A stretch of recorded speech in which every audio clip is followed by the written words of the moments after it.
Je ne veux pas rigidifier l'entreprise.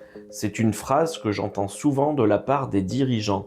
Mais derrière cette phrase, il y a une peur concrète. Ralentir, figer, perdre en agilité. Mais ce qui est rarement visible, c'est que dans les entreprises peu structurées, la liberté ne disparaît pas. Elle se déplace. Elle quitte l'organisation pour se concentrer presque exclusivement sur le dirigeant. Et c'est là que le problème commence. Dans beaucoup d'entreprises, la structure est associée à la bureaucratie. Règles inutiles, validations multiples, process lourds. Donc le raisonnement est simple. Moins de structure, plus de liberté. Et sur le papier, ça paraît logique, mais dans la réalité organisationnelle, c'est tout l'inverse. Quand il n'y a pas de structure claire, chaque situation devient une exception, chaque exception devient une question et chaque question devient une décision. Et chaque décision, par défaut, ne sont pas distribuées, donc elles remontent. Et ce que le dirigeant pensait éviter avec la rigidité se transforme en une dépendance puisqu'il faut qu'il soit là, au quotidien, pour pouvoir prendre ses décisions. L'organisation devient souple, mais uniquement parce qu'il y a quelqu'un pour absorber les imprévus en continu. Et la liberté ne disparaît pas, mais elle est captée par le système et payée par le dirigeant.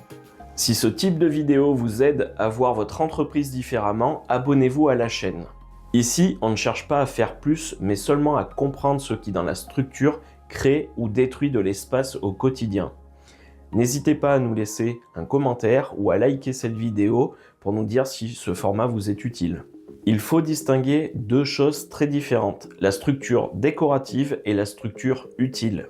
La structure décorative, elle rassure, elle produit des documents, mais elle ne change rien à la situation réelle. Quant à la structure utile, elle a une fonction bien précise, réduire le nombre de décisions nécessaires. Une règle claire remplace une discussion. Un seuil défini remplace une validation. Et un rôle clair remplace un arbitrage.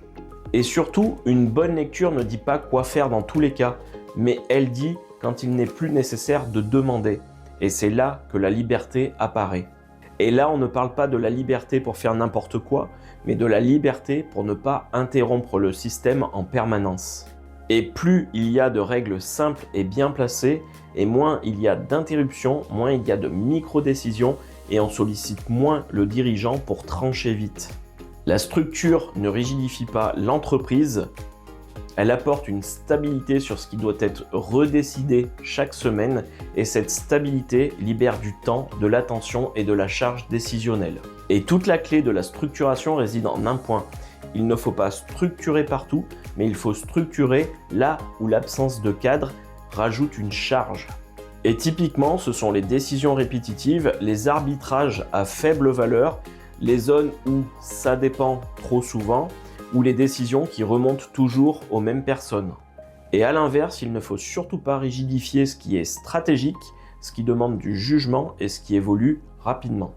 C'est cette combinaison qui crée une vraie liberté pour les équipes qui savent décider, pour l'organisation qui avance sans friction et pour le dirigeant qui n'est plus devenu le point de passage obligatoire. En conclusion, la structure n'est pas l'ennemi de la liberté, mais elle est ce qui empêche la liberté d'être absorbée par le chaos du quotidien.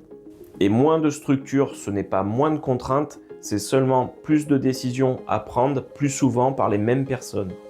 Donc la vraie question, ce n'est pas est-ce que je vais rigidifier mon entreprise, mais c'est où l'absence de structure me coûte-t-elle de l'espace chaque semaine? Et vous, est-ce que votre entreprise vous laisse encore de l'espace ou est-ce qu'elle en prend de plus en plus?